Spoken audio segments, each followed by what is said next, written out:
Hi, this is Corey Franklin with Remembering the Past, the show where we talk about people who've died recently who've had a profound effect on our history, our society, or our culture. And as one whose heart has ached for the past 10 years over the agony of Vietnam, I will halt the senseless bombing of Indochina on inaugural day.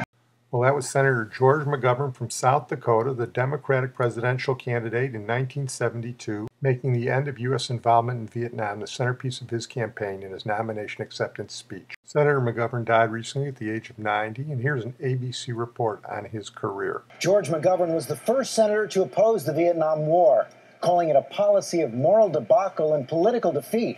And that cause would propel him to the Democratic nomination for the presidency in 1972. Peace, not war. Truth and candor rather than deception and manipulation. We're going to give Richard Nixon the retirement he so richly deserved. Voters didn't see it that way. McGovern lost one of the biggest electoral landslides in American history, carrying only Massachusetts. He grew up in a tiny prairie town in South Dakota, a liberal icon from a Republican family. Met his wife Eleanor when they faced off at a high school debate tournament, and she won. McGovern went on to become a decorated fighter pilot in World War II, served in Congress, and found his national voice leading the anti-war charge in his race for the White House. To stand with your convictions, I ask you not to despair. McGovern stayed in the Senate until a 1980 defeat, and 4 years later made another run for president but didn't get past the early primaries. There were tragedies in his personal life, too, losing son Stephen and daughter Teresa to alcoholism. I loved her, and she knew that. She never doubted that for a minute, and I'm grateful for that. McGovern spent his later years writing and working on one of his lifelong passions, ending world hunger. George McGovern was 90. Just want to point out in reviewing his life story, ABC neglected to mention that he went to my alma mater, Northwestern. The term everybody used for George McGovern when he died recently was liberal icon, and he certainly was a liberal icon, but as is so often the case, the whole story was more complicated than that. And we're going to look at it primarily in the context of the 1972 election, which was one of the most important presidential elections of the second half of the 20th century. In this program, particularly since we have the historical context, you're going to hear a couple of people say things that they want to be true, but turn out not to be true. One of the things that the ABC report said, and was also reported in most of the obituaries, was that McGovern was the first senator to express misgivings about the Vietnam War. Not strictly true.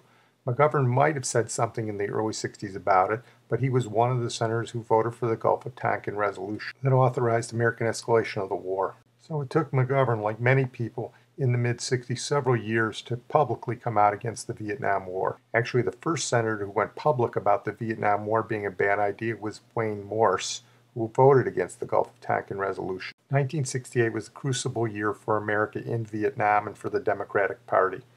Early in the year, the Tet Offensive showed that the North Vietnamese and the Viet Cong could still attack American forces in their secure bases, even when American military officials and politicians were telling the United States we were winning the war. The Tet Offensive, which was a military disaster for the North Vietnamese, was a public relations coup. It mobilized anti-war sentiment across the country, and it forced Lyndon Johnson to make this speech in regards to the 1968 presidential campaign. With America's sons in the field far away, with America's future under challenge right here at home, with our hopes and the world's hopes for peace and the balance every day, I do not believe that I should devote an hour or a day of my time to any personal partisan cause or to any duties other than the awesome duties of this office, the presidency of your country. Accordingly, I shall not seek and I will not accept the nomination of my party for another term as your president. Very important point in American politics because that began the free-for-all for the 1968 presidency, and it also had profound implications for McGovern in 1972, and in fact the presidential races in 1976 and 1980 as well. On the Republican side, Richard Nixon saw his chance. He was thought dead after the California governor's race in 1962 with this famous quote. For 16 years, ever since the Hiss case, you've had a lot of fun. That you've had an opportunity to attack me, and I think I've given as good as I've taken. I leave you gentlemen now, and You will now write it. You will interpret it. That's your right. But as I leave you, I want you to know, just think how much you're going to be missing. You don't have Nixon to kick around anymore. Yeah, he was wrong about that. Amazingly, he became the Republican nominee in '68. Meanwhile, on the Democratic side, the party was split between Hubert Humphrey, who was Johnson's vice president, an old-line liberal from Minnesota, good man, but he was saddled with Johnson's war policies, and Eugene McCarthy, Clean Gene, who mobilized a lot of college students and started effectively a children's crusade campaign. A lot of young people working for Gene McCarthy in the summer of 1968. When McCarthy almost beat Johnson in the New Hampshire primary before Johnson pulled out, Robert Kennedy, who was ambivalent about running, decided to enter the race, and he immediately took over a large portion of the liberal anti-war vote. He ran a spirited campaign in the primaries against McCarthy. It was nip and tuck. Humphrey was not involved in the primaries. And the crucial primary was the California primary on June 4th, 1968, where Kennedy won. And if you've listened to these podcasts and listened to Andy Williams or Lynn Compton, you know that right after this speech, Kennedy was assassinated. My thanks to all of you, and now it's on to Chicago, and let's win there. Thank you. That began the ascendancy of George McGovern. McGovern had worked for John Kennedy before he became a senator. The Kennedy family selected McGovern to take over the Kennedy candidacy, but they left mixed signals as to whether Teddy Kennedy would run. So McGovern waited for about a month. When Teddy Kennedy decided not to run, McGovern entered the race, but by then it was too late. In Chicago, Humphrey easily trounced McCarthy and McGovern for the nomination. McGovern and the liberal Kennedy followers supported Humphrey's candidacy. He was a fellow Midwesterner. But Humphrey's candidacy was fatally wounded by the riots at the Democratic Convention in the streets of Chicago. And with George McGovern as President of the United States, we wouldn't have to have Gestapo tactics in the streets of Chicago. And that was Abraham Ribicoff, who was a senator who was supporting McGovern at the convention. Television cameras focused in on Mayor Richard J. Daley, who was on the floor. Let's just say he had some unflattering things to say about Ribicoff and his ethnicity. You can look it up if you're wondering. In any event, Humphrey ran a very good campaign, but he lost a close election to Nixon. Nixon became the president, and McGovern became the titular leader of the Democratic Party, mobilizing all the old Kennedy liberals. McCarthy had some personal problems. He was pulling out of politics, so those people also gravitated towards McGovern, and for the next 4 years, McGovern became the liberal icon of the Democratic Party. On his way to the nomination, he made an important move by changing the delegate structure of the Democratic Party, a move that still resonates today. The 72 convention, which was the first one to come under the new McGovern reforms, was pretty evenly balanced between men and women. You looked out over that convention floor. We also said that there should be some consideration given to age groups. Some of the biggest delegations to the 68 convention didn't have a single person 30 years of age or under, even though the transcendent issue of that time was the war in Vietnam, where everybody was under 30. So we corrected some serious imbalances in the way the delegations were put together. Unfortunately, that was a double-edged sword, because while it provided for greater representation for the people McGovern described, it shut out the old party bosses, the people who could really bring out the vote for him. So at the convention, you had the scenario of Mayor Richard J. Daley, a longtime party broker, out, and people like Jesse Jackson, who'd never been part of the mainstream Democratic Party, were in. This had profound effects for the Democratic Party, which are still being felt today. 4 years after the Chicago disaster, there was relatively little turmoil at the Democrats' 1972 convention in Miami Beach. The anti-war insurgents had won. They even made room at the podium for one of their loudest dissenters, Governor George Wallace of Alabama, who survived an assassination attempt during that year's primaries. The average woman is the queen of American politics, and the average man is the king of American politics. But the liberals leading the campaign of nominee George McGovern showed flaws in judgment and management. McGovern's vice presidential choice, Thomas Eagleton, would soon depart the ticket in a controversy over psychiatric treatment. And the convention proceedings were so loosely managed that McGovern accepted his nomination after midnight, with most Americans asleep. The 35 hours and 45 minutes of sessions included 17 hours after midnight. I'm happy to join you for this benediction of our Friday sunrise service. McGovern's speech, less than a month after 5 men burglarized Democratic headquarters, didn't mention the word Watergate. We'll come back to that and a few of the other points in a minute. The thing you should notice is that without the party regulars, they ran a fairly amateurish convention.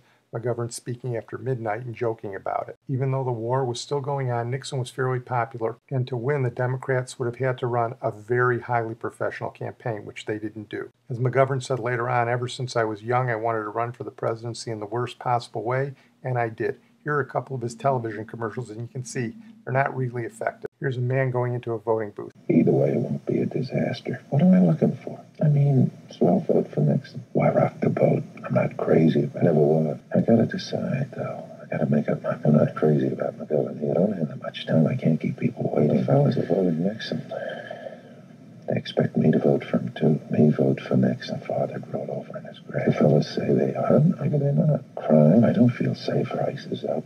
Contrary feeling. Don't vote for Nixon. I'm confused. Who am I measuring McGovern against? Gut feeling. My gut feeling. McGovern's hand voted for Kennedy. I mean, it's just possible. McGovern's straight.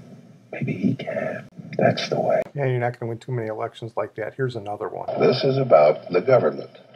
This is about credibility. This is about electronics. This is about bugging. This is about spying. This is about thievery. This is about espionage. This is about lying, about payoffs. This is about contradiction. This is about special deals. This is about falsification. This is about testimony. This is about wheat deals. This is about hiding. This is about dishonesty. This is about sabotage. This is about secrecy. This is about stealing. This is about hidden funds. This is about deception. This is about the White House. And this is how you stop it. With your vote. The problem was at that point no one knew the extent of Nixon's crimes, and they weren't buying the sentiments of that commercial. Things only got worse for McGovern, and it was partly his fault. He picked Tom Eagleton from Missouri to be his vice presidential running mate. Either Eagleton didn't tell him during the vetting process, or McGovern dismissed the fact that Eagleton had been treated for depression during the 1960s. When it came out, there was a firestorm. And he says by Labor Day, though Tom Eagleton will still be a household word, he will not be the predominant issue in this campaign. Bill Zimmerman, ABC News, with the Eagleton campaign in San Francisco. Senator Eagleton is said to be considering a national broadcast on television to state his case directly to the public. While Eagleton seems more confident of his position today, there's still continuing pressure for him to quit.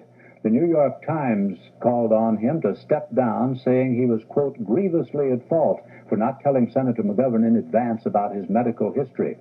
Within the Democratic Party, there are continued rumblings about the problem of keeping Eagleton on the ticket, as ABC's Sam Donaldson reports. McGovern headquarters in Washington looks happy on the surface, but the senator's top staff men are deeply worried about the Eagleton affair.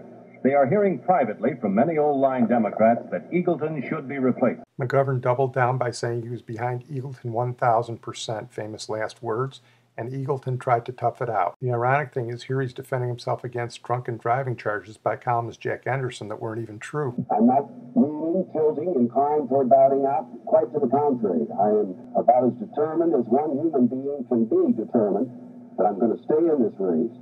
And when Anderson's statement yesterday that would go right to the depth of my political confidence and scar me and my family, no, you're not going to get me out of this race. Never. So I'm pretty confident. I mean that. I'm not cocky.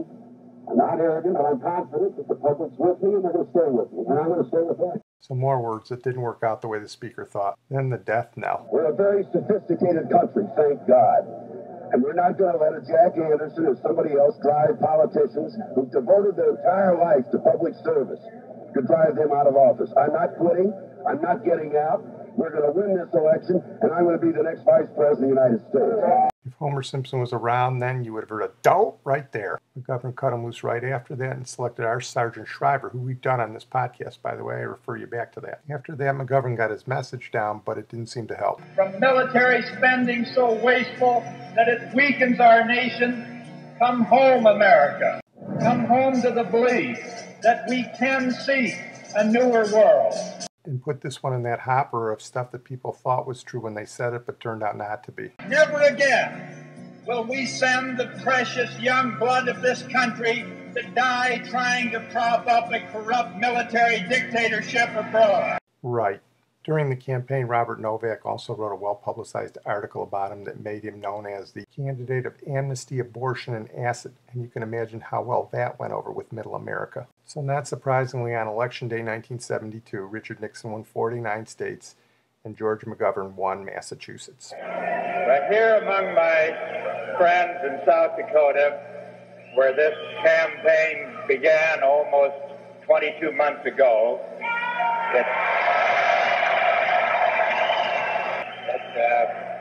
we now bring it to an end tonight, and I have just sent the following telegram to President Nixon. Congratulations on your victory.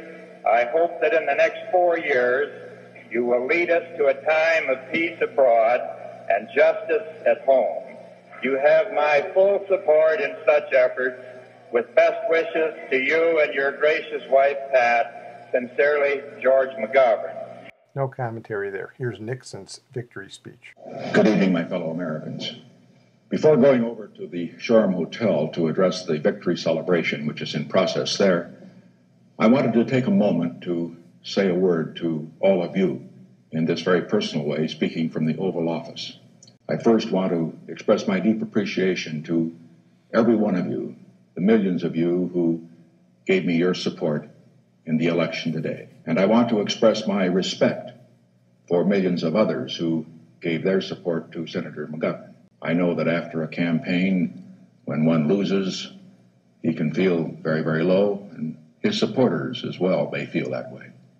And when he wins, as you will note when I get over to the Shoreham, people are feeling very much better. And now that the election is over, it is time to get on with the great tasks that lie before us. I've tried to conduct myself in this campaign in a way that would not divide our country, not divide it regionally or by parties or in any other way. Well, put that one in the hopper, things that turned out not to be true also. We all know what happened. In less than 2 years, Nixon was forced to resign and a bunch of his guys went to jail. And the irony is they did it for covering up a break-in of the Democratic National Headquarters because they were worried about McGovern's campaign.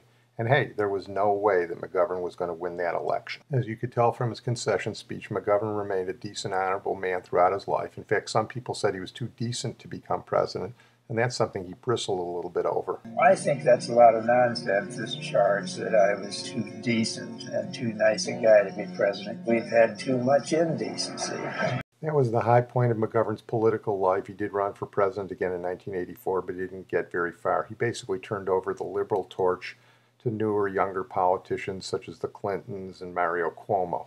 As the Republican Party turned more rightward in the 1980s and 90s, the Democratic Party turned more leftward, and some Democrats became neoconservatives, and others went with the flow to the liberal left. And George McGovern played a part in that transformation. He had a long, successful marriage to his wife, but a lot of personal tragedy in his life also, with the death of 2 children because of alcoholism. He wasn't one of those guys who made a lot of money off politics like they do today, so he opened up a bed and breakfast in New England, but it failed because, as he admitted, he didn't understand all the principles of capitalism, which is ironic in and of itself. Well, as I said before, whatever you thought of his politics, he was indisputably a decent man. The final word on George McGovern comes from another Northwestern guy, Warren Beatty. When Beatty's acting career took off in the mid-60s after Bonnie and Clyde, he became a leader of the liberal Hollywood establishment. He played a role in both the 1968 and more prominently in the 1972 conventions, along with his sister Shirley MacLaine. That's a tradition that lives on today and is in part also a legacy of the George McGovern campaign. Here's what Beatty said about McGovern. It's hard to find a person who's run for something that has engendered as much affection as George McGovern has engendered. Well, in the final analysis, I guess you can't say much more than that, and let's face it, nobody ever said that about Richard Nixon.